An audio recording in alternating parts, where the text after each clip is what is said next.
Okay, viewers all over the world, as you already know my name, Ogbuefi Eze-Ana ugochitubelu Oraifite. I'm an ancient high priest.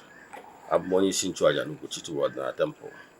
Yes, I'm onye isi nchụaja na ugochitubelu haba home. Yes, abịa m n'ụbọchị tata ka m kọwalụ gị gbasara ihe Chukwu kelu. Yes, anyị bụ ndị ji ihe Chukwu kelu na mmiri wee na-agwọ ya. Ya ike dị n'okwu ọnụ. Nke bụ eziokwu bụ na Chukwu kelechara mmadụ kee ọtụtụ ihe dị iche iche maka ọdịmma nke mmadụ. Ihe anyị nọ na ya na-ata ata bụ ukwu moringa. Nke bụ eziokwu, this moringa ya na-afụ now, ị na-anya n'ukwu ya, this moringa is older than me. Yes, I remember when ebe a bụrụ our ancestral home. Yes, our ancestral home the other side. So ebe a ebe my father pụtara obi, mana all large farm land my grandfather, who happens to be a herbalist. So ịmadogo ihe dị n'ebe emere mgbọrọgwụ na mkpa ife ha na-azụ ihe dị iche iche, trees of life, healing and medicinal, protective and so many other things. In fact, those our fathers planted many things that will be of great benefit to all ha na-alụ. And some of these trees are brought just for fancy. Tabiam ka nkọwarụ gbasara moringa oremfera. Moringa nwere health benefit and spiritual benefit. Abụọ na nkọwachara gbasara health benefit ya, then agazie na Ghana page ma ya ahụ ma akọwa gbasara spiritual benefit of moringa. Dịka nsi gwa gị, what you don't know remains a mystery to you and not to all. Moringa oremfera nwere ihe niile gbasara ya bụ ọgwụ. Yes, bido from the seeds. Yes, nke nwere siri ha with the leaves. Ọgwụ ka ọ bụ. Even the stem etu a. Yes, ihe niile abụ ọgwụ ka ọ bụ. Even the back, ọ bụ na ipiluo iwere ihe dịka cutlass, piluo ihe dịka ahụ ya etu a. Ị na-anya ebe ị ga-afụ ebe a ebe epilugoro before. Eji esi ọgwụ dọkwa ebe a. Ipiluo ya ịfụ na ọ ya agba ihe, ọ na-agba ihe dịka ọbara. Yes, if you are a channel of blood, be cautioned from it. It can last days before it will stop. But organic about as over and out. It's not as funny, that's no issue and I bleed. So moringa oremfera nwere many medicinal value. And it's in an issue with basadi inflammation. All the very rich na vitamins, minerals. In fact, moringa na-refer na where tree of life.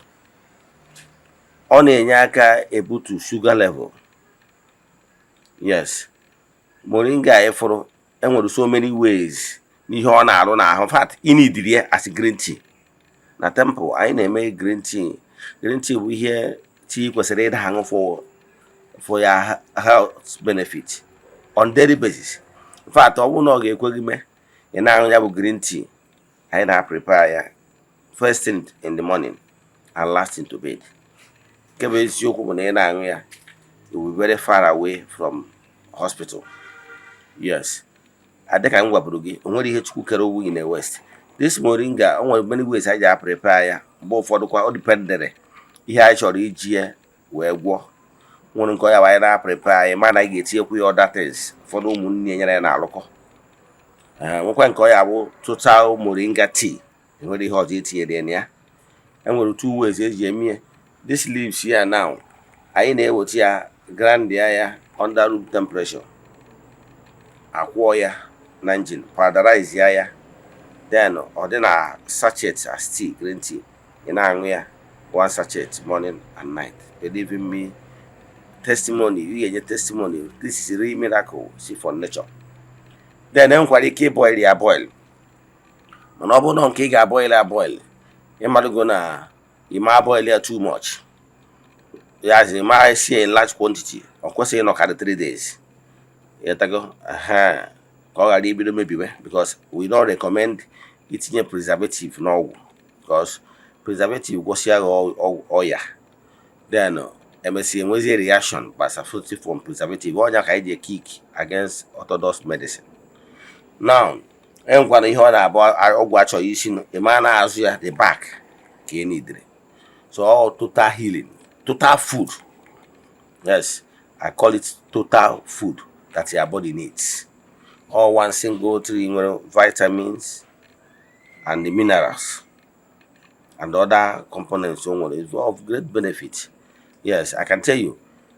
Abrona this thing now, Abuna like I want to poultry farm or a very good medicinal value and as organic medicine and they use in a farm. Yes. There are like I want both snail farming very beneficial, both chicken fowl and then the other living stock very medicinal. So it was and them are much different between human anatomy and animal anatomy. So here na chekwa ihe obuna dị ndụ need the moringa or referral. Thank you. As you already know my number 08057837672. Ọ bụrụ na ị chọrọ ya ime ka anyị malụ anyị ga-ejere gị aka anyị na-emekwa ya wee bill but anyị na-eme based on demand. Thank you.